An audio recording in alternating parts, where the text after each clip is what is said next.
Hello നമസ്കാരം. Centre of rigorous എക്സലൻസിന്റെ പുതിയ വീഡിയോയിലേക്ക് പോകാം. നമ്മൾ ട്രാൻസ്പോർട്ടേഷന്റെ ലാസ്റ്റ് പോർഷനാണ് ഇവിടെ ഡിസ്കസ് ചെയ്യുന്നത്, air transportation. So air transportation എന്താണെന്ന് എല്ലാവർക്കും അറിയാം. വായുവിലൂടെയുള്ള ഗതാഗത മാർഗ്ഗമാണത്.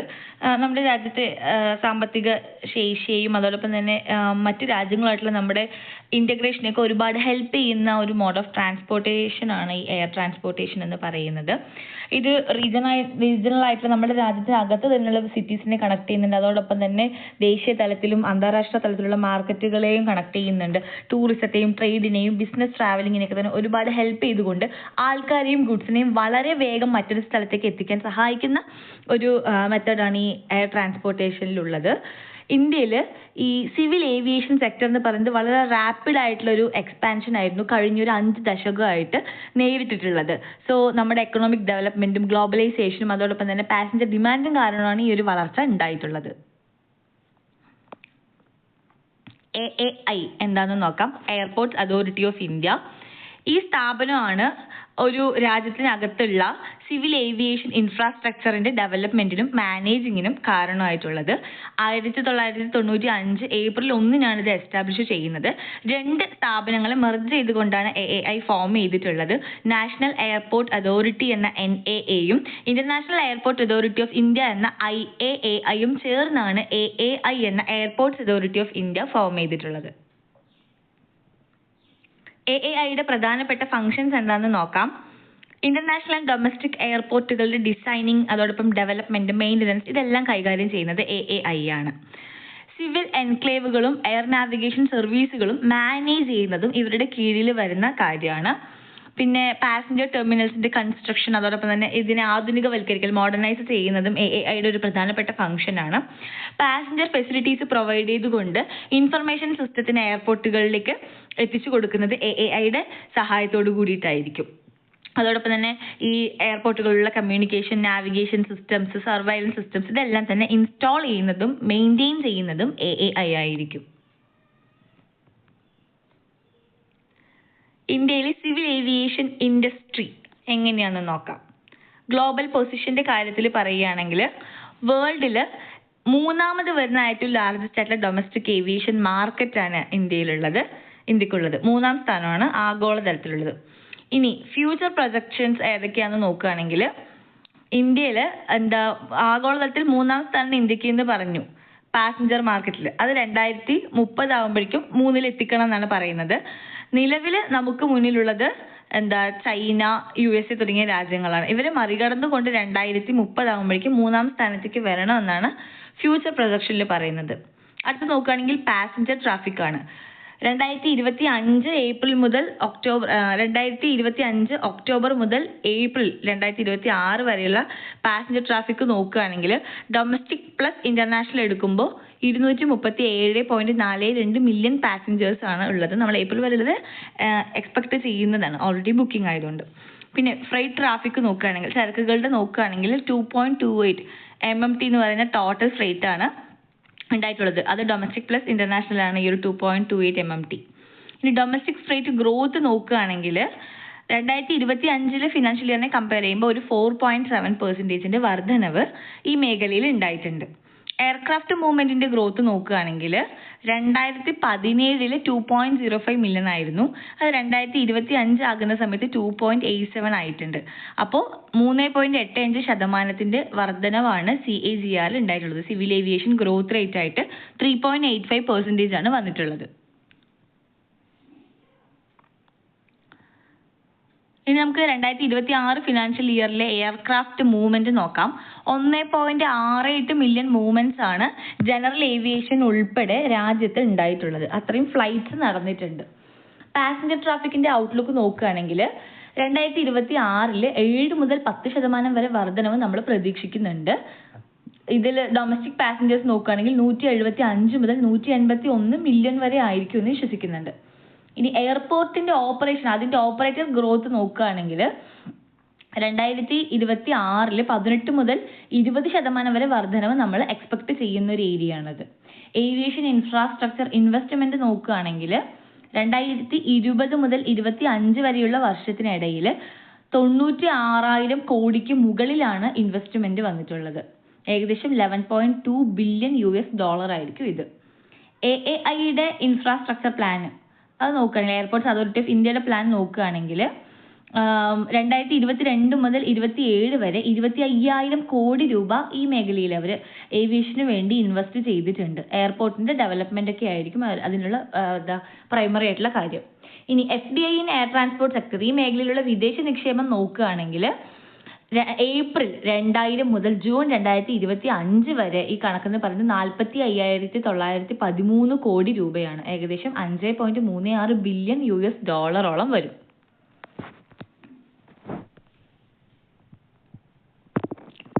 ഇന്ത്യയിലെ ഈ ഏവിയേഷൻ ട്രാൻസ്പോർട്ടേഷന്റെ റെഗുലേറ്ററി ഫ്രെയിംവർക്ക് നോക്കാം. ഇതിനെ നിയന്ത്രിക്കുന്ന സ്ഥാപനങ്ങളെ കുറിച്ചാണ് പറയുന്നത്. First one is ministry of civil aviation. Civil aviation മന്ത്രാലയമാണ്. പോളിസി മേക്കിങ്ങും റെഗുലേഷനും ആണ് ഇവരുടെ പ്രധാനപ്പെട്ട ചുമതല. അടുത്തത് directorate general of civil aviation ആണ്. സേഫ്റ്റി, ലൈസൻസിങ്, മോണിറ്ററിംഗ് ഇതൊക്കെയാണ് ഈ ഡയറക്ടറേറ്റ് ജനറൽ കൈകാര്യം ചെയ്യുന്നത്. അടുത്ത അതോറിറ്റി എന്ന് പറയുന്നത് AAI ആണ്. എയർപോർട്ടിന്റെ മാനേജ്മെന്റും ഡെവലപ്മെന്റ് ഒക്കെയാണ് ഇവരുടെ പ്രധാന ഫംഗ്ഷൻ ആയിട്ട് വരുന്നത്. ഇന്ത്യയിലെ എയർ ട്രാൻസ്പോർട്ടേഷന്റെ ഹിസ്റ്ററിയാണ് ഇനി പറയാൻ പോകുന്നത്. നമ്മളിവിടെ ആദ്യം പരിചയപ്പെടാൻ പോകുന്ന ഇയർ എന്ന് പറയുന്നത് 1911 ഇന്ത്യയിൽ ആദ്യമായിട്ട് ഒരു എയർമെയിൽ ഫ്ലൈറ്റ് നടന്ന വർഷമാണ് 1917. നൈനിക്കും അലഹാബാദിനും ഇടയിൽ വെറും ഒരു 10 കിലോമീറ്റർ ഡിസ്റ്റൻസിലാണ് ഈ ഇന്ത്യയിൽ ഇങ്ങനത്തെ ഒരു മെത്തേഡ് ഓഫ് ട്രാൻസ്പോർട്ടേഷന് തുടക്കമിട്ടുകൊണ്ട് ആദ്യത്തെ ഫ്ലൈറ്റ് ഉണ്ടായിട്ടുള്ളത്. 1933 ആകുമ്പോഴേക്കും, ഒരു 22 വർഷം കഴിഞ്ഞപ്പോഴേക്കും ഇന്ത്യൻ നാഷണൽ എയർവേസ് സ്ഥാപിച്ചിട്ടുണ്ടായിരുന്നു. ലാഹോറിനും കറാച്ചിക്കും ഇടയിലായിരുന്നു തുടക്കകാലത്ത് അവിടെ സർവീസ് നടത്തിയിട്ടുണ്ടായിരുന്നത്. അടുത്തൊരു കാലഘട്ടം എന്ന് പറയുന്നത് രണ്ടാം ലോക മഹായുദ്ധ സമയത്താണ്. 1939 to 45 വരെയുള്ള സമയം. ആ ഒരു കാലഘട്ടത്തിൽ ന്യൂഡൽഹി, മുംബൈ, കറാച്ചി, ലാഹോർ, കൊൽക്കത്ത പോലുള്ള പ്രധാനപ്പെട്ട സിറ്റീസിനെ എയർ സർവീസുകൾ വഴി കണക്ട് ചെയ്യാൻ സാധിച്ചിട്ടുണ്ടായിരുന്നു. നമ്മളുടെ ഇൻഡിപെൻഡൻസ് പീരീഡ് ആണ് ഇനി പറയാൻ പോകുന്നത്. 1947 എന്ത് സംഭവിച്ചു എന്ന് വെച്ചാൽ പ്രധാനപ്പെട്ട 4 എയർലൈൻസ് ഇന്ത്യയിൽ ഓപ്പറേറ്റ് ചെയ്യാൻ തുടങ്ങി. Which are Indian national Airways, air India, അത് ടാറ്റയുടെ ആണ്, പിന്നെ Deccan Airways and air services of India. 1951 ആയ സമയത്ത് കുറച്ചുകൂടെ അഡീഷണൽ എയർലൈൻസ് ഇവിടെ ഓപ്പറേറ്റ് ചെയ്യാൻ തുടങ്ങി. Kalinga airlines, Bharat airways, airways India and Himalayan aviation limited തുടങ്ങിയവയായിരുന്നു അത്. ഇനി 1953 2 വർഷം കഴിഞ്ഞപ്പോൾ എയർ ട്രാൻസ്പോർട്ട് കോർപ്പറേഷൻ ആക്ട് ഏവിയേഷനെ നാഷണലൈസ് ചെയ്തു. ഈ ഒരു നിയമം ഏവിയേഷൻ എന്ന് പറയുന്ന വിഭാഗത്തിൽ ദേശസാൽക്കരിക്കുകയുണ്ടായി. 2 കോർപ്പറേഷൻസ് ഇത് ക്രിയേറ്റ് ചെയ്തിട്ടുണ്ടായിരുന്നു. ഇന്ത്യൻ എയർലൈൻസ് എന്ന് പറയുന്ന ഡൊമസ്റ്റിക്കിനെ കൺട്രോൾ ചെയ്യുന്നതും എയർ ഇന്ത്യ ഇന്റർനാഷണൽ എന്ന് പറയുന്ന ഇന്റർനാഷണൽ ഫ്ലൈറ്റിനെ കൺട്രോൾ ചെയ്യുന്നതുമായിട്ടുള്ള 2 കോർപ്പറേഷൻസ് ഉണ്ടാക്കിയിട്ടുണ്ടായിരുന്നു. 1981 ആയപ്പോൾ വായുദൂത് എന്ന് പറയുന്ന ഒരു പദ്ധതി എസ്റ്റാബ്ലിഷ് ചെയ്തു. ചെറിയ ചെറിയ ടൗണുകൾക്ക്, റിമോട്ട് ഏരിയയിലൊക്കെ കണക്ടിവിറ്റി കൊടുക്കാൻ വേണ്ടിയിട്ടായിരുന്നു ഈ ഒരു പദ്ധതി നടപ്പിലാക്കിയിട്ടുണ്ടായിരുന്നത്. വായുദൂത് എന്നാണ് പേര്, ഇമ്പോർട്ടൻ്റ് ആണ്. 1985 പവൻ ഹാൻസ് ലിമിറ്റഡ് എസ്റ്റാബ്ലിഷ് ചെയ്ത ഹെലികോപ്റ്റർ സർവീസുകളായിരുന്നു.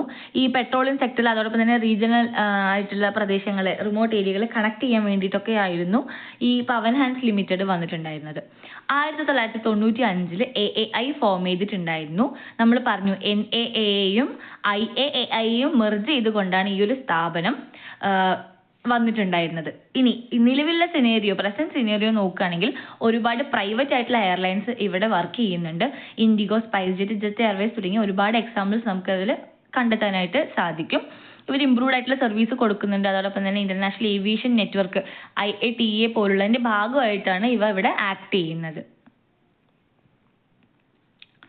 ഇന്ത്യയിലുള്ള എയർ ട്രാൻസ്പോർട്ടേഷന്റെ വിവിധങ്ങളായ ടൈപ്പുകൾ നോക്കാം. ഏതൊക്കെ തരത്തിലുള്ള ഫ്ലൈറ്റ്സ് ആണ് ഉള്ളത് എന്നാണ് പറയുന്നത്. ഫസ്റ്റ് എന്ന് പറയുന്നത് എയർപ്ലെയിൻസ് ആണ്. ഇവയ്ക്ക് ഫിക്സഡ് ആയിട്ടുള്ള വിങ് ഉണ്ടാകും. അങ്ങനെയുള്ള എയർക്രാഫ്റ്റുകളായിരിക്കും. ഇത് പാസഞ്ചേഴ്സിനും അതോടൊപ്പം തന്നെ കാർഗോ ട്രാൻസ്പോർട്ടേഴ്സിനും ഒരുപോലെ യൂസ് ചെയ്യാനായിട്ട് സാധിക്കും. ഇതിന്റെ ലിഫ്റ്റ് എന്ന് പറയുന്നത് ഒരു ഫോർവേഡ് മോഷനിലൂടെ ആയിരിക്കും. പ്രൊപ്പലേഴ്സും ജെറ്റ് എഞ്ചിൻസും കൊണ്ടായിരിക്കും ഇത് മുകളിലോട്ട് ഉയർന്നു പോകുന്നത്. ആദ്യത്തെ സക്സസ്ഫുൾ ആയിട്ടുള്ള എയർ ഫ്ലൈറ്റ് നടത്തിയിട്ടുള്ളത് 1903 റൈറ്റ് സഹോദരന്മാരാണ്, റൈറ്റ് ബ്രദേഴ്സ് ആണ്. ഇത് കഴിഞ്ഞ് 8 വർഷം കഴിഞ്ഞിട്ടാണ് ഇന്ത്യയിൽ ആദ്യത്തെ ഫ്ലൈറ്റ് നടന്നത്. അടുത്തൊരു ടൈപ്പ് എന്ന് പറയുന്നത് ഹെലികോപ്റ്റേഴ്സ് ആണ്.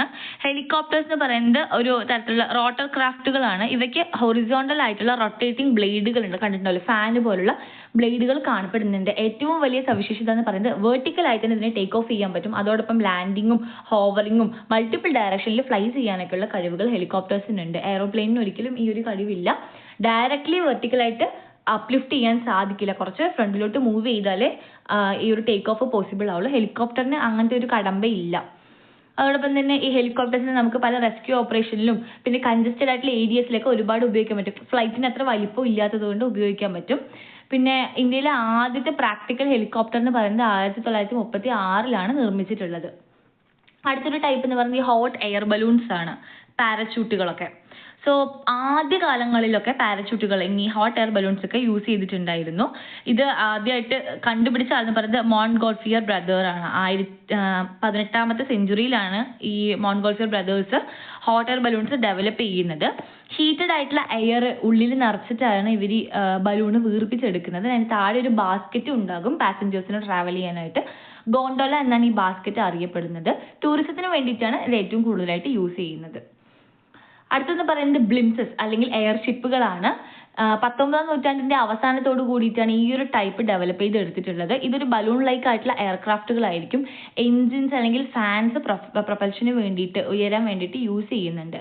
അഡ്വർടൈസിങ്, സർവൈലൻസ് അതുപോലെ മിലിറ്ററി പർപ്പസിനൊക്കെയാണ് ഇത്തരത്തിലുള്ള എയർഷിപ്പുകൾ കൂടുതലായിട്ടും ഉപയോഗിച്ചു വരുന്നത്.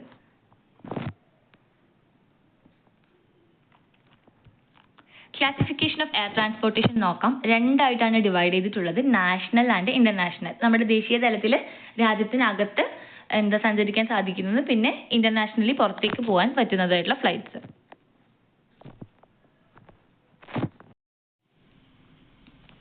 ഇത് രണ്ടും എങ്ങനെയാണെന്ന് നോക്കാം. നാഷണൽ അല്ലെങ്കിൽ ഡൊമസ്റ്റിക് ട്രാൻസ്പോർട്ടേഷൻ എന്ന് പറയുന്നത് നമ്മുടെ നാഷണൽ അതോറിറ്റീസ് ആയിരിക്കും ഇത് ഗവേൺ ചെയ്യുന്നത്. ലൈക്ക് സിവിൽ ഏവിയേഷൻ മിനിസ്ട്രിയോ അല്ലെങ്കിൽ DGCA പോലുള്ള ഡയറക്ടറേറ്റ് ജനറലൊക്കെ ആയിരിക്കും ഇത് കൈകാര്യം ചെയ്യുന്നത്.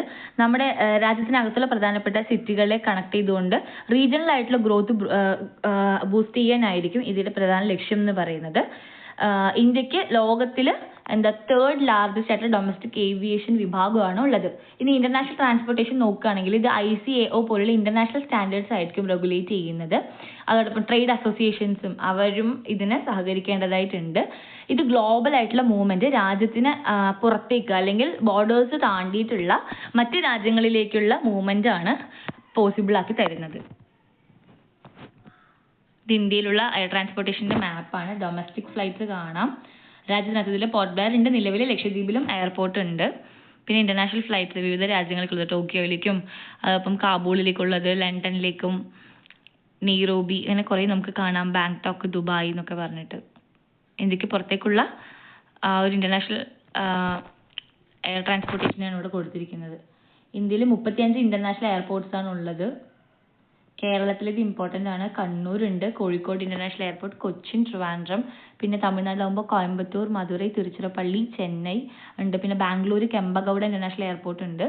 മഹാരാഷ്ട്രയിൽ നാസിക് ഉണ്ട്. അതോടൊപ്പം ഛത്രപതി ശിവജി മുംബൈയിൽ കാണപ്പെടുന്നുണ്ട്. ഡബോളിൻ എയർപോർട്ട് ഗോവയിലുള്ളതാണ്, ഇമ്പോർട്ടൻ്റ് ആണ്. ബാംഗ്ലൂർ എയർപോർട്ട് കർണാടക. പിന്നെ നേതാജി എയർപോർട്ട് കൊൽക്കത്തയിലുള്ളതാണ്. ഇംഫാൽ ഇന്റർനാഷണൽ എയർപോർട്ട് ഉണ്ട്, മണിപ്പൂരിലാണുള്ളത്. അംബേദ്കറുടെ പേരുള്ള എയർപോർട്ട് നാഗ്പൂരിലാണ് സ്ഥിതി ചെയ്യുന്നത്, മഹാരാഷ്ട്രയിൽ. ദേവി അഹല്യാബായ് ഹോൾക്കർ എയർപോർട്ട് ഇൻഡോർ മധ്യപ്രദേശിലാണുള്ളത്. സർദാർ വല്ലഭായ് പട്ടേൽ എയർപോർട്ട് അഹമ്മദാബാദ് ആണ്. പിന്നെ വഡോദരയും ഗുജറാത്തിൽ തന്നെയാണുള്ളത്. പിന്നെ പ്രധാനപ്പെട്ടത് നോക്കുകയാണെങ്കിൽ ന്യൂഡൽഹിയിലുള്ള ഇന്ദിരാഗാന്ധി ഇന്റർനാഷണൽ എയർപോർട്ട് ആണ്. അതോടൊപ്പം കുശിനഗറിലെ എയർപോർട്ട് ഉണ്ട്, ഉത്തർപ്രദേശിൽ സ്ഥിതി ചെയ്യുന്നുണ്ട്. ഒന്ന് നോക്കി വെക്കുക.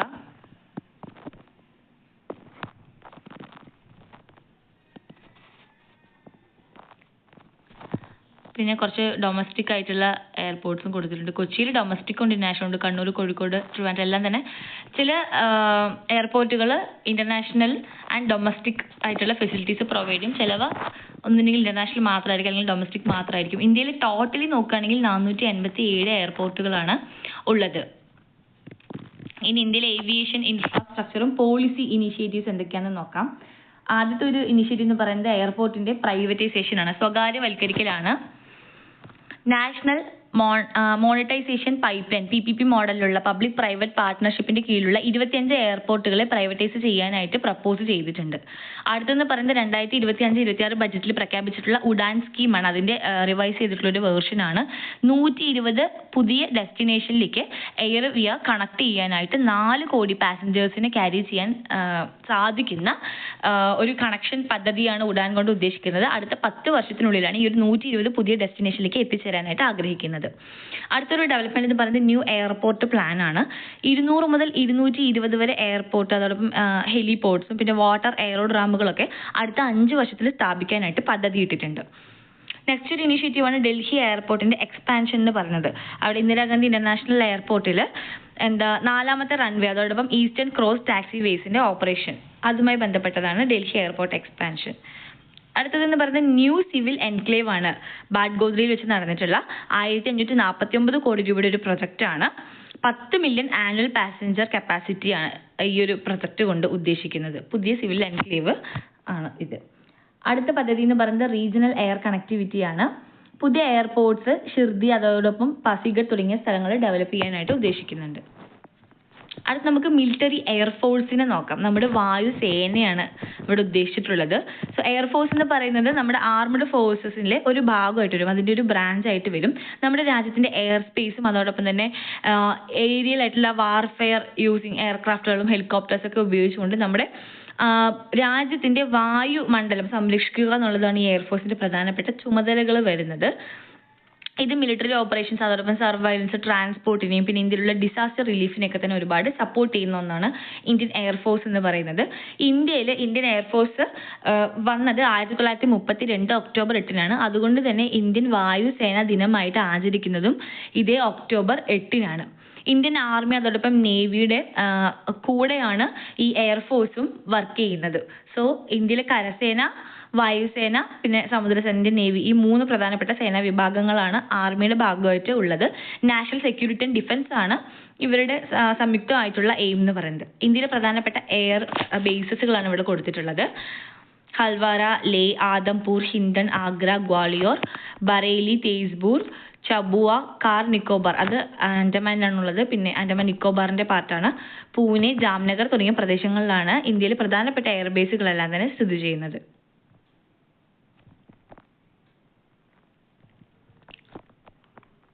മിലിറ്ററി ഏവിയേഷനിൽ വന്നിട്ടുള്ള റീസെന്റ് ആയിട്ടുള്ള ഡെവലപ്മെന്റുകളാണ് നമ്മൾ ഇനി പറയാൻ പോകുന്നത്. ആദ്യത്തേത് പറഞ്ഞത് C-295 പ്രൊഡക്ഷൻ ആണ്. 2025 ഓഗസ്റ്റിൽ 16 എയർക്രാഫ്റ്റുകൾ നിർമ്മിക്കാൻ പദ്ധതി ഉണ്ടായിരുന്നു. പിന്നെ 40 എണ്ണം കൂടെ അഡീഷണൽ ആയിട്ട് മാനുഫാക്ചറിങ് ചെയ്യാൻ വഡോദരയിൽ ടാറ്റയുടെയും എയർബസിന്റെയും പാർട്ട്ണർഷിപ്പിൽ അങ്ങനെ ഒരു പദ്ധതി ഉണ്ടായിരുന്നു. അടുത്ത ഡെവലപ്മെന്റ് പറയുന്നത് തേജസ് ഫൈറ്റർ ജെറ്റുകളാണ്. ഈ തേജസ് ഫൈറ്റർ ജെറ്റുകൾ 97 എണ്ണം നമുക്ക് കിട്ടാൻ വേണ്ടിയിട്ട് നമ്മൾ കോൺട്രാക്ട് സൈൻ ചെയ്തിട്ടുണ്ട്. 2027-28 ആകുമ്പോഴേക്കും നമ്മൾ ഇതിന്റെ ഡെലിവറി എക്സ്പെക്ട് ചെയ്യുന്നുണ്ട്. അടുത്തൊരു ഡെവലപ്മെന്റ് എന്ന് പറയുന്നത് നേവൽ ഏവിയേഷൻ അപ്ഗ്രേഡ് ആണ്. 26 റാഫേൽ വിമാനങ്ങൾ, ഫൈറ്റർ ജെറ്റുകളെ നമ്മൾ ഓർഡർ ചെയ്തിട്ടുണ്ട്. ഇന്ത്യൻ നേവിക്കും എയർക്രാഫ്റ്റ് ക്യാരി ചെയ്യാനായിട്ട് നമ്മൾ ഓർഡർ ചെയ്തിട്ടുണ്ട് റാഫേൽ വിമാനങ്ങൾ. അത് ഫ്രാൻസിൽ നിന്നാണ് എത്തിക്കുന്നത്. അടുത്തത് ഹെലികോപ്റ്റർ മോഡേണൈസേഷൻ ആണ്. 156 ലൈറ്റ് കോമ്പാക്ട് ഹെലികോപ്റ്റേഴ്സ് LCHകൾ, പ്രചണ്ഡ് എക്സാമ്പിൾ ആണ് പ്രചണ്ഡ്. ഇത് ആർമിയും എയർഫോഴ്സും ആയിട്ട് ഇവർക്ക് ഈ 2 സേനാ വിഭാഗങ്ങൾക്കായിട്ട് 156 പ്രചണ്ഡ് ഹെലികോപ്റ്റേഴ്സ് ഓർഡർ ചെയ്തിട്ടുണ്ട്. LCH വിഭാഗത്തിലുള്ള കോപ്റ്റേഴ്സ് ആണിത്. അടുത്തൊരു ഡെവലപ്മെന്റ് എന്ന് പറയുന്നത് ഡിഫൻസ് ബഡ്ജറ്റ് സപ്പോർട്ടാണ്. ഇപ്പോൾ ഇന്ത്യയിൽ ഡിഫൻസ് മോഡേണൈസിംഗ് എന്ന് പറയുന്നത് ഏകദേശം $81 ബില്യൺ ബഡ്ജറ്റ് നമുക്ക് അലോ ചെയ്ത് കിട്ടിയിട്ടുണ്ട്. അടുത്തത് എയ്റോ ഇന്ത്യ 2026 എന്ന് പറയുന്ന ഒരു ഇവന്റ് ആണ്. ഇത് നമ്മുടെ Su-57 അതോടൊപ്പം F-35 പോലുള്ള ഇന്ത്യയിലെ പ്രധാനപ്പെട്ട എയറോസ്പേസ് ക്രാഫ്റ്റുകളെയൊക്കെ നമുക്ക് ഷോക്കേസ് ചെയ്യാൻ പറ്റുന്ന ഒരു വേദിയാണ്. നമ്മുടെ ഗ്ലോബൽ എയറോസ്പേസിൽ എത്രയുണ്ടെന്ന് നമുക്ക് ഹൈലൈറ്റ് ചെയ്യാൻ പറ്റിയിട്ടുള്ള ഒരു വേദിയാണ് എയ്റോ ഇന്ത്യ 2025 എന്ന് പറയുന്നത്. അടുത്ത നമുക്ക് മേജർ ഇൻവെസ്റ്റ്മെന്റ്സ് ആൻഡ് ഇൻഡസ്ട്രി ഡെവലപ്മെന്റുകൾ ഈ എയർ ട്രാൻസ്പോർട്ടേഷൻ ഫീൽഡിൽ എന്തൊക്കെയാണ് വന്നത് നോക്കാം. ആദ്യത്തേതെന്ന് പറയുന്നത് സഫ്രാൻ MRO ഫെസിലിറ്റി ആണ്. 2025 ഹൈദരാബാദിൽ 1300 കോടി രൂപ വില വരുന്ന എയർക്രാഫ്റ്റ് എഞ്ചിൻ മെയിൻ്റനൻസ് ഫെസിലിറ്റി തുടങ്ങിയിട്ടുണ്ടായിരുന്നു. അടുത്തത് JSW ഗ്രൂപ്പിന്റെ ഇൻവെസ്റ്റ്മെന്റ് ആണ്. 16,000 കോടി രൂപയുടെ പ്രൊജക്ട് ലൈക്ക് പവർ പ്ലാന്റും അതോടൊപ്പം ദുർഗാപൂർ എയർപോർട്ട് ഇൻഫ്രാസ്ട്രക്ചറിനും വേണ്ടിയിട്ട് കിട്ടിയിട്ടുണ്ടായിരുന്നു. അടുത്തൊരു പ്രൊജക്ട് എന്ന് പറയുന്നത് ഡ്രോൺ സിറ്റി പ്രൊജക്ട് ആണ്. ഓർവാക്കൽ എന്ന് പറയുന്ന ആന്ധ്രാപ്രദേശിലെ സ്ഥലത്ത് ഗർഡ എയറോസ്പേസ് 100 കോടി രൂപ ഇൻവെസ്റ്റ് ചെയ്തിട്ടുണ്ട് ഡ്രോൺ സിറ്റി പദ്ധതിക്ക് വേണ്ടിയിട്ട്. അടുത്തൊരു ഇൻവെസ്റ്റ്മെന്റ് എന്ന് പറയുന്നത് എയർക്രാഫ്റ്റ് മാനുഫാക്ചറിങ് കൊളാബറേഷൻ ആണ്. എയർബസ് അതോടൊപ്പം തന്നെ ഡൈനാമിക് ടെക്നോളജീസ് എല്ലാം തന്നെ പാർട്ട്ണർഷിപ്പിൽ എടുത്തിട്ട് A220 എന്ന് പറയുന്ന എയർക്രാഫ്റ്റിന്റെ ഡോർ മാനുഫാക്ചറിങ് ഇന്ത്യയിൽ തന്നെ കൊണ്ടുവരാനായിട്ട് ട്രൈ ചെയ്തിട്ടുണ്ട്. അടുത്തത് മെഗല്ലൻ എക്വസ് MOU ആണ്. എയർക്രാഫ്റ്റ് എഞ്ചിൻ MRO ഫെസിലിറ്റി ബലഗാവ് കർണാടകയിൽ കൊണ്ടുവന്നിട്ടുള്ളൊരു ഇൻവെസ്റ്റ്മെന്റ് പ്രോഗ്രാം ആയിരുന്നത്. അടുത്തത് പറയുന്നത് സീപ്ലെയിൻ സർവീസുകളാണ്. സീപ്ലെയിൻ എന്ന് പറയുമ്പോൾ കടലിന് മുകളിലൂടെ പറക്കാൻ സാധിക്കും, ഷിപ്പായിട്ട് യൂസ് ചെയ്യാൻ പറ്റും, അങ്ങനത്തെ ഫ്ലൈറ്റ്സ് ആയിരിക്കും, ചെറിയ ഫ്ലൈറ്റുകളായിരിക്കും. ആന്ധ്രാപ്രദേശിൽ ഈ സീപ്ലെയിൻ ഓപ്പറേഷൻ 2026 ആകുമ്പോഴേക്കും കൊണ്ടുവരണമെന്ന് പറയുന്നുണ്ട്. 8 ലൊക്കേഷനിലേക്കാണ് ഇത് നടപ്പിലാക്കാൻ ഉദ്ദേശിക്കുന്നത്. നിലവിൽ ഗുജറാത്തിലാണ് സീപ്ലെയിൻ സർവീസ് ഇപ്പോൾ സർവീസ് ചെയ്തുകൊണ്ടിരിക്കുന്നത് ഗുജറാത്തിലാണ്. അടുത്തത് ഏവിയേഷൻ ടെക്നോളജി ആൻഡ് ഇന്നൊവേഷൻ ആണ്. ആദ്യത്തേത് എയർ ടാക്സി പ്രോട്ടോടൈപ്പ് ആണ്. അതിന് ഏറ്റവും ബെസ്റ്റ് എക്സാമ്പിൾ ആണ് ശൂന്യ എന്ന് പറയുന്നത് ഇന്ത്യയിലെ ആദ്യത്തെ എയർ ടാക്സി പ്രോട്ടോടൈപ്പ് ആണ്. ഇത് ബാംഗ്ലൂരിലൊരു സ്റ്റാർട്ടപ്പ് ആണ്. സരള ഏവിയേഷൻ എന്ന് പറയുന്ന സ്റ്റാർട്ടപ്പ് ആണ് ഈ ശൂന്യ എയർ ടാക്സി ഡെവലപ്പ് ചെയ്തിട്ടുള്ളത്. 20 മുതൽ 30 കിലോമീറ്റർ വരെ ട്രാവൽ ചെയ്യാൻ പറ്റും. 250 km/h വേഗതയിൽ ശൂന്യയിൽ നമുക്ക് സഞ്ചരിക്കാൻ സാധിക്കും. അടുത്തൊരു പദ്ധതി എന്ന് പറയുന്നത് ഡ്രോൺ ഇൻഡസ്ട്രിക്ക് കൊടുക്കുന്ന സപ്പോർട്ടാണ്. അൺമാൻഡ് ആയിട്ടുള്ള എയർക്രാഫ്റ്റുകൾ, അതായത് ഈ ഡ്രൈവർ ഇല്ലാത്ത എയർക്രാഫ്റ്റുകളുടെ GST എന്ന് പറയുന്നത് 18-20% നിന്ന് 5 കുറച്ചത് നമുക്കൊരു ഡെവലപ്മെന്റ് ആയിട്ട് പറയാനായിട്ട് സാധിക്കും. അടുത്തതെന്ന് പറയുന്നത് എയർലൈൻ ഹെൽത്ത് സ്കോർ ഫ്രെയിംവർക്ക് ആണ്. ഇത് ഇന്ത്യ പ്രപ്പോസ് ചെയ്തിട്ടുള്ള ഒരു ഫ്രെയിംവർക്ക് ആണ്. ICAOക്ക് ഇത് കൊടുത്തിട്ടുണ്ടായിരുന്നു. അതായത് നമ്മുടെ എയർലൈൻ ഫിനാൻഷ്യൽ ആൻഡ് ഓപ്പറേഷൻ പെർഫോമൻസിന് ഇവാലുവേറ്റ് ചെയ്യാൻ വേണ്ടിയിട്ടുള്ള ഒരു ചട്ടക്കൂടാണ് ഈ എയർലൈൻ ഹെൽത്ത് സ്കോർ ഫ്രെയിംവർക്ക് എന്ന് പറയുന്നത്. നെക്സ്റ്റ് ഒരു ഡെവലപ്മെന്റ് ആണ് മെയിൻ്റനൻസ്, റിപ്പയർ ആൻഡ് ഓവർഹോൾ എന്ന് പറയുന്ന MRO. സോ MRO നമ്മൾ റവന്യൂ എക്സ്പെക്ട് ചെയ്യുന്നത് 2028 ആകുമ്പോഴേക്കും ഈ നിലവിലുള്ളതിനേക്കാൾ ട്രിപ്പിൾ ചെയ്യാൻ വേണ്ടിയിട്ടാണ്. എയർക്രാഫ്റ്റിന്റെ ഫ്ലീറ്റിന്റെ എക്സ്പാൻഷൻ വഴി ട്രിപ്പിൾ ചെയ്യാൻ പറ്റുമെന്ന് നമ്മൾ പ്രതീക്ഷിക്കുന്നുണ്ട്. ഇനി 2047 ഇന്ത്യയുടെ ഏവിയേഷൻ വിഷനെ കുറിച്ചാണ് നമ്മൾ പറയാനായിട്ട് പോകുന്നത്. വിഷൻ 2047 ഗോൾ എന്ന് പറയുന്നത് നമ്മുടെ ഏവിയേഷൻ ഇൻഫ്രാസ്ട്രക്ചർ, അതോടൊപ്പം തന്നെ കണക്ടിവിറ്റി ഒക്കെ 2047 ആകുമ്പോഴേക്കും ഇന്ത്യയുടെ ഗ്രോത്തിന്റെ ഭാഗമായിട്ട് വല്ലാതെ ഡെവലപ്പ് ചെയ്യണം എന്നുള്ളൊരു ലക്ഷ്യം നമുക്കുണ്ട്. കറണ്ട് ഗ്ലോബൽ പൊസിഷൻ നോക്കുകയാണെങ്കിൽ 3-ാം സ്ഥാനത്താണ് ഇന്ത്യക്കുള്ളത്. ഇന്ത്യയിലുള്ള എയർപോർട്ടുകളുടെ എണ്ണം പരിശോധിക്കുകയാണെങ്കിൽ 2014 ഇത് 74 ആയിരുന്നു. എന്നാൽ നിലവിൽ 163 ആയിട്ട് 2025 ആകുമ്പോഴേക്കും നമുക്ക് ഉയരാൻ സാധിച്ചിട്ടുണ്ട്. ഇനി ഫ്യൂച്ചർ എയർപോർട്ട് ടാർഗറ്റുകൾ നോക്കുകയാണെങ്കിൽ 2047 കൂടി ഇന്ത്യയിൽ 350 മുതൽ 400 വരെ എയർപോർട്ടുകൾ സ്ഥാപിക്കണമെന്നാണ് നമ്മുടെ ഗവൺമെന്റ് ആഗ്രഹിക്കുന്നത്. എംപ്ലോയ്മെന്റ് ഇമ്പാക്ട് കൊടുക്കുകയാണെങ്കിൽ ഏവിയേഷൻ സെക്ടറിൽ 7.7 മില്യൺ ജോബ്സ് കറന്റ്ലി ആൾക്കാർക്ക് കൊടുക്കുന്നുണ്ട്. ഇതിൽ ഈ ഡയറക്റ്റ് ആയിട്ട് ജോബ് ഉള്ളത് 36,900,000 പേർക്കാണ്. ഇനി പ്രൊജക്റ്റഡ് എംപ്ലോയ്മെന്റ് ബൈ 2040 ആകുമ്പോഴേക്കുള്ള എംപ്ലോയ്മെന്റ് നമ്മൾ ആഗ്രഹിക്കുന്നത് 25 മില്യൺ ജോബുകൾ കൂടെ ജനറേറ്റ് ചെയ്യണം എന്നാണ്. ഈ പാസഞ്ചർ ഗ്രോത്ത് പ്രൊജക്ഷൻ നോക്കുകയാണെങ്കിൽ നമ്മുടെ പാസഞ്ചർ ട്രാഫിക് എന്ന് പറയുന്നത് 2040 ആകുമ്പോഴേക്കും 1.1 ബില്യൺ റീച്ച് ചെയ്യും എന്നാണ് പറയുന്നത്. അതായത് നിലവിലുള്ളതിന്റെ 6 മടങ്ങ് ഇൻക്രീസ് നമ്മൾ എക്സ്പെക്ട് ചെയ്യുന്നുണ്ട്. അടുത്തത് ഇനി ഫ്ലീറ്റ് എക്സ്പാൻഷൻ ആണ്. ഈ ഒരു ഗ്രൂപ്പ് ഓഫ് എയർക്രാഫ്റ്റുകളുടെ എക്സ്പാൻഷനെ കുറിച്ച് പറയുകയാണെങ്കിൽ 2014 ഇത് 400 ആയിരുന്നു. എന്നാൽ 2040 ആകുമ്പോഴേക്കും 2359 ആക്കി ഉയർത്തണമെന്ന്, ഫ്ലീറ്റിന്റെ എണ്ണം ഉയർത്തണമെന്ന് ആഗ്രഹിക്കുന്നുണ്ട്. എക്കണോമിക് ആയിട്ടുള്ള ഇമ്പാക്ട് നോക്കുകയാണെങ്കിൽ ഏവിയേഷൻ ഇൻവെസ്റ്റ്മെന്റ് എന്ന് പറയുന്നത് 3 മടങ്ങ് എക്കണോമിക് ഔട്ട്പുട്ട് ആണ്. അതോടൊപ്പം തന്നെ എംപ്ലോയ്മെന്റിന്റെ 6 മടങ്ങായിട്ടും ഇൻഡസ്ട്രി ഫീൽഡിൽ ഇത് മാറിയിട്ടുണ്ട്. അപ്പോൾ എക്കണോമിക് ലെവലിൽ നോക്കുകയാണെങ്കിൽ വല്ലാത്തൊരു ഇൻക്രീസ് ഉണ്ടായിട്ടുണ്ട്. ഇനി ഇന്റർനാഷണൽ കണക്ടിവിറ്റിയുടെ കാര്യം പറയുകയാണെങ്കിൽ ഇന്ത്യയിൽ 116 ബൈലാറ്ററൽ ആയിട്ടുള്ള എയർ സർവീസ് എഗ്രിമെന്റ്സ് നമ്മൾ മറ്റ് രാജ്യങ്ങളായിട്ട് സൈൻ ചെയ്ത് വെച്ചിട്ടുണ്ട്.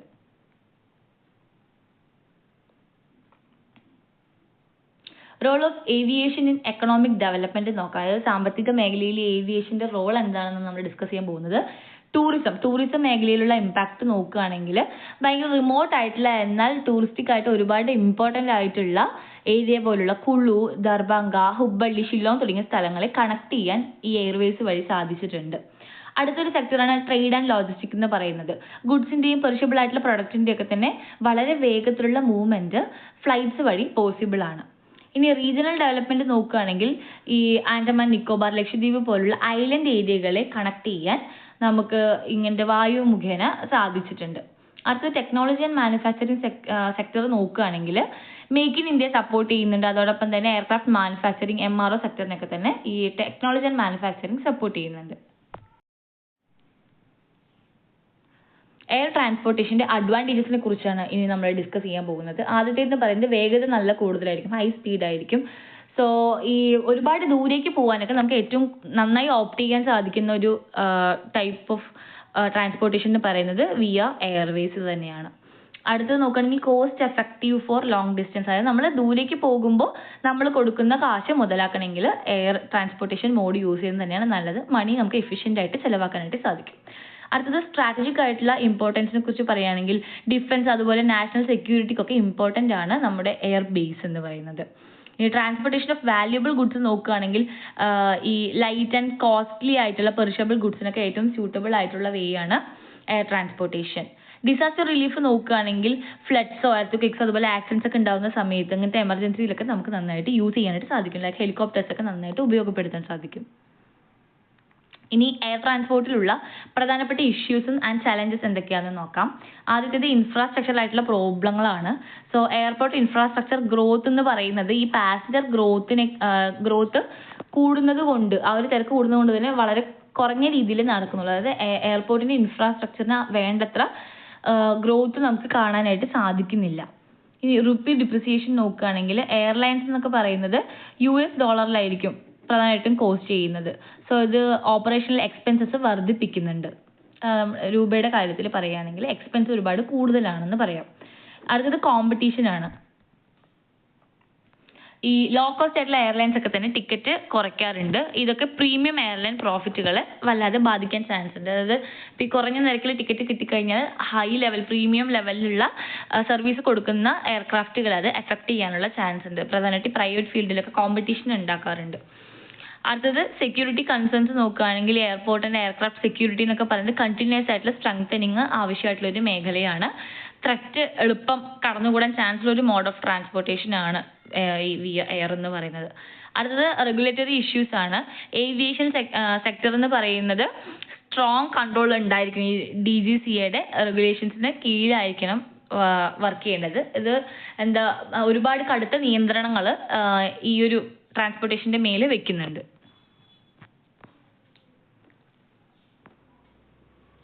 അടുത്ത് നമ്മൾ ഡിസ്കസ് ചെയ്യാൻ പോകുന്നത് ട്രാൻസ്ഫോമിംഗ് ഇന്ത്യസ് ട്രാൻസ്പോർട്ട് ഇൻഫ്രാസ്ട്രക്ചർ ആണ്. 2014 മുതൽ 2025 വരെയുള്ള വർഷകാലയളവിലെ നേട്ടങ്ങളെ കുറിച്ചാണ് ഇവിടെ പറയാൻ പോകുന്നത്. ആദ്യത്തെ എന്ന് പറയുന്നത് ഇന്റഗ്രേറ്റഡ് പ്ലാനിങ്ങിന്റെ കീഴിൽ വരുന്നതാണ് PM Gati Shakti national master plan.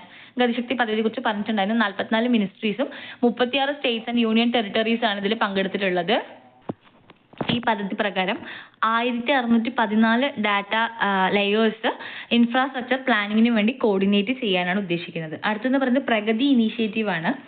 363 infrastructure പ്രൊജക്റ്റുകളെ review ചെയ്യാനായിട്ടുള്ള അതിൻ്റെ ടൈംലി ഇംപ്ലിമെന്റേഷന് വേണ്ടിയിട്ടുള്ള ഒരു പദ്ധതിയാണ് പ്രഗതി ഇനീഷ്യേറ്റീവ് എന്ന് പറയുന്നത്. അടുത്തത് നാഷണൽ ലോജിസ്റ്റിക് പോളിസിയാണ് 2022 വന്നിട്ടുള്ളത്. നമ്മുടെ GDPയുടെ 13 മുതൽ 14% വരെയുള്ള എമൗണ്ട് ലോജിസ്റ്റിക് കോസ്റ്റിൽ നിന്ന് കുറച്ച് കൊണ്ടുവരാനാണ് ഇത് പ്ലാൻ ചെയ്യുന്നത്.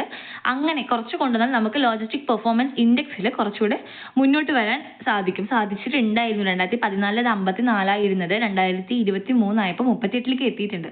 ഇതുപോലെ GDP കുറച്ച് കൊണ്ടുവന്ന് നമ്മുടെ റാങ്ക് വർദ്ധിപ്പിക്കാനാണ് ഈ പോളിസി ട്രൈ ചെയ്യുന്നത്. അടുത്തൊരു സെക്ടർ എന്ന് പറയുന്നത് റോഡ്സ് ആൻഡ് ഹൈവേസ് ആണ്. ഈ മേഖലയിൽ വന്നിട്ടുള്ള പ്രധാനപ്പെട്ട ട്രാൻസ്ഫോർമേഷൻസിനെ കുറിച്ചാണ് പറയുന്നത്. ആദ്യത്തേത് എക്സ്പാൻഷൻ ഓഫ് നാഷണൽ ഹൈവേസ് ആണ്.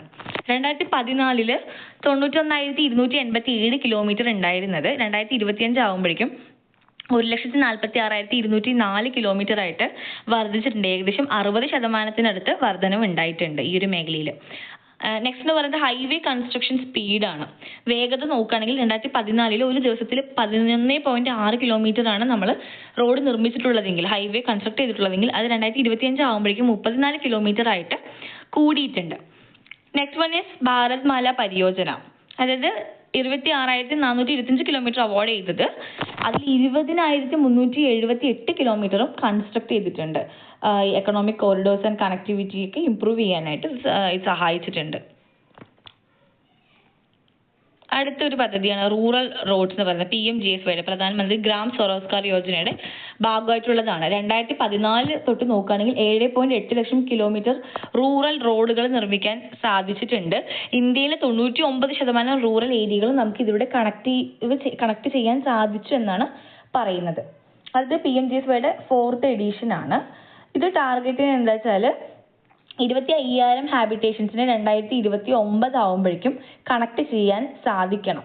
അങ്ങനെ 62,500 കിലോമീറ്റർ റോഡ് വെച്ചിട്ട് ഇത്രയും ഡെസ്റ്റിനേഷനെ കവർ ചെയ്യാൻ സാധിക്കണം എന്നതാണ് PMGSYയുടെ 4th എഡിഷൻ പറയുന്നത്.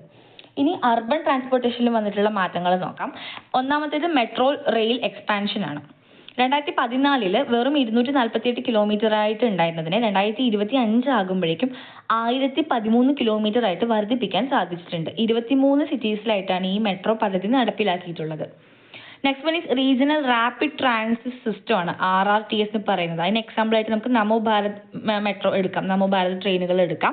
ഹൈ സ്പീഡ് ആയിട്ടുള്ള റീജിയണൽ കമ്മ്യൂണിക്കേറ്റിംഗ് കണക്ഷൻ ഇതുവഴി കൊണ്ടുവരാൻ സാധിച്ചിട്ടുണ്ട്. അത് റെയിൽവേ സെക്ടറിൽ ഉണ്ടായിട്ടുള്ള പ്രധാനപ്പെട്ട മാറ്റങ്ങളാണ്. ആദ്യത്തേത് വന്ദേ ഭാരത് ട്രെയിനുകളാണ്. 68 ട്രെയിനുകൾ 333 ജില്ലകളിലായിട്ട് ഓടിക്കൊണ്ടിരിക്കുന്നുണ്ട്. സെമി ഹൈ സ്പീഡ് ആയിട്ടുള്ള ടെക്നോളജി യൂസ് ചെയ്തിട്ടാണ് ഇത് വർക്ക് ചെയ്യുന്നത്. അടുത്ത റെയിൽ ഇലക്ട്രിഫിക്കേഷൻ ആണ്. അതായത് തീവണ്ടി പാതകളെല്ലാം തന്നെ ഇലക്ട്രിഫൈ ചെയ്തിട്ടുണ്ട്.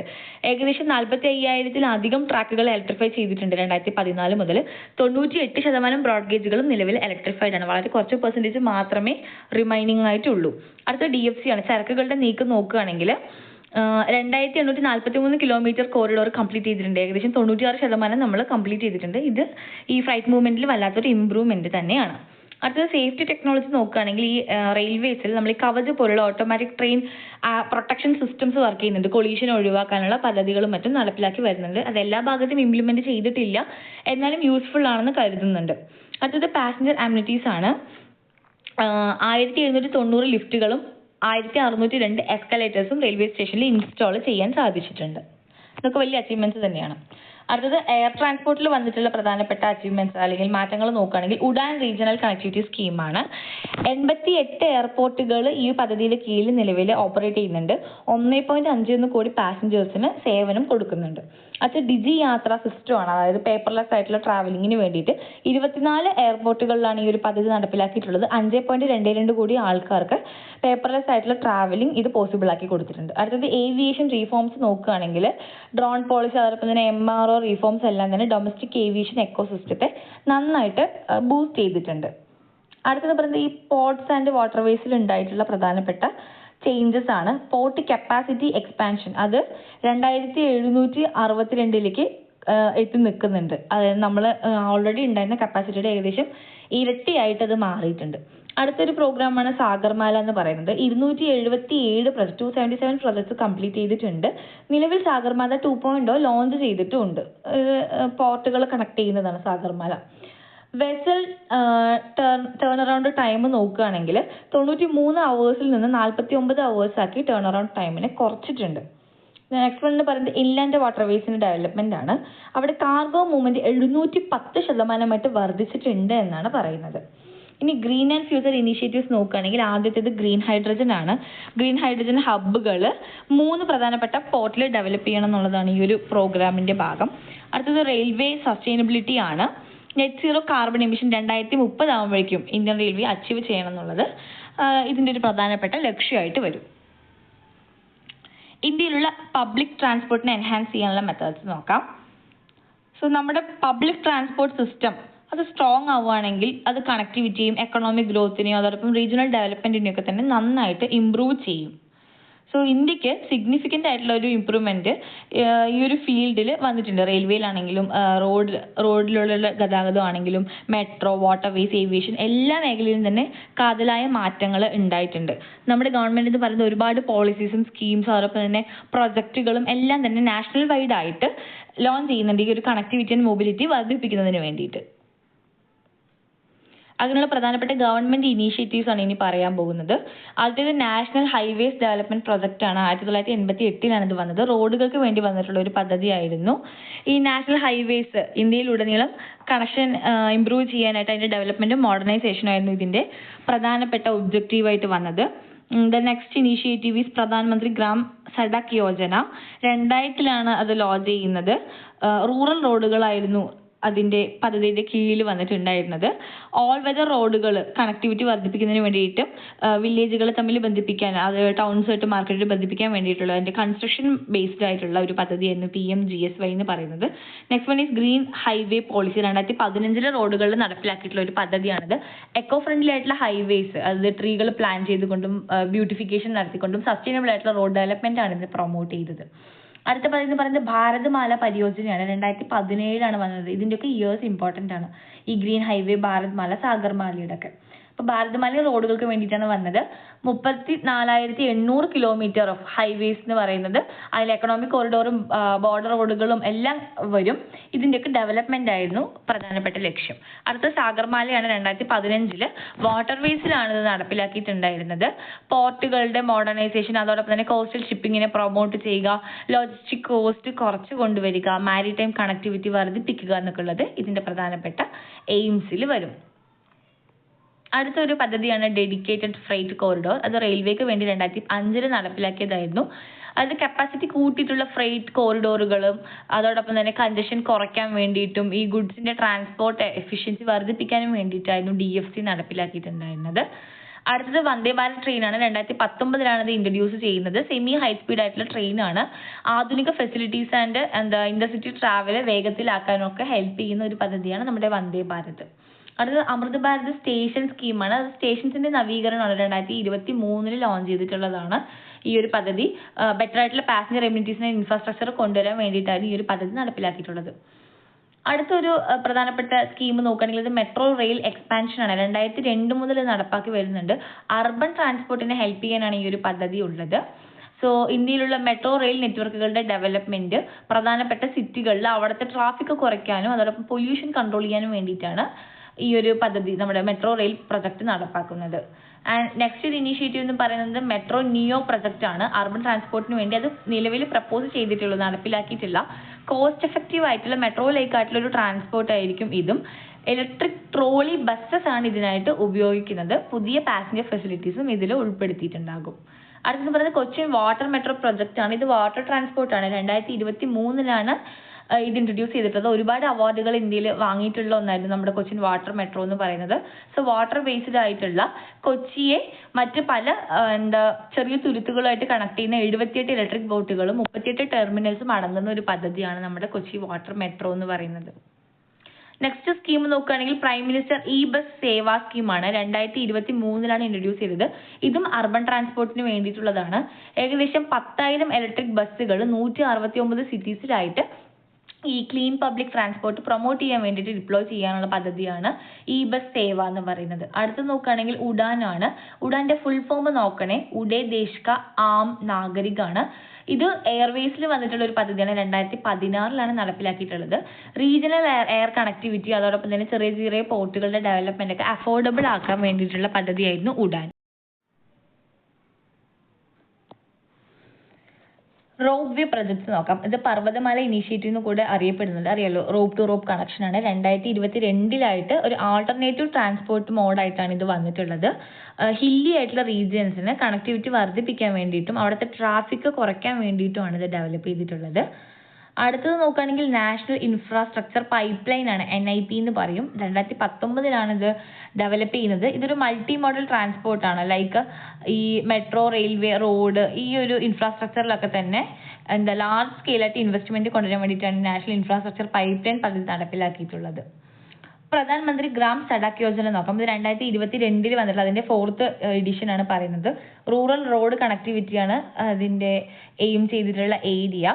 ഓൾ വെതർ റോഡുകൾ 25,000 അൺകണക്റ്റഡ് ആയിട്ടുള്ള റൂറൽ ഹാബിറ്റേഷൻസിൽ ഏകദേശം 70,125 കോടി രൂപ ചെലവിൽ റോഡ് പണിയാനുള്ള പദ്ധതിയാണ് ഈ PMGSYയുടെ 4th എഡിഷൻ എന്ന് പറയുന്നത്. അപ്പൊ ഇന്ത്യക്ക് വളരെ വാസ്റ്റ് ആയിട്ടുള്ള ആൻഡ് ഡൈവേഴ്സ് ആയിട്ടുള്ള ഒരു ട്രാൻസ്പോർട്ടിംഗ് നെറ്റ്വർക്ക് ആണുള്ളത്. Which includes road, railways, Airways, waterways and pipe lines. ഇത് നമ്മുടെ രാജ്യത്തെ സാമ്പത്തിക സ്ഥിതിയെ ഒരുപാട് മുന്നോട്ടേക്ക് കുതിക്കാൻ സഹായിക്കുന്നുണ്ട്. അതോടൊപ്പം തന്നെ ഇന്ത്യയിൽ ഏറ്റവും കൂടുതൽ ആൾക്കാർ ഡിപ്പെൻഡ് ചെയ്യുന്ന റോഡ് വഴിയുള്ള ഗതാഗത മാർഗ്ഗമാണ്. അത് ചരക്കിനായിട്ടാണെങ്കിൽ പാസഞ്ചേഴ്സിനായിട്ട് ഇതാണ് ഡിപ്പെൻഡ് ചെയ്യുന്നത്.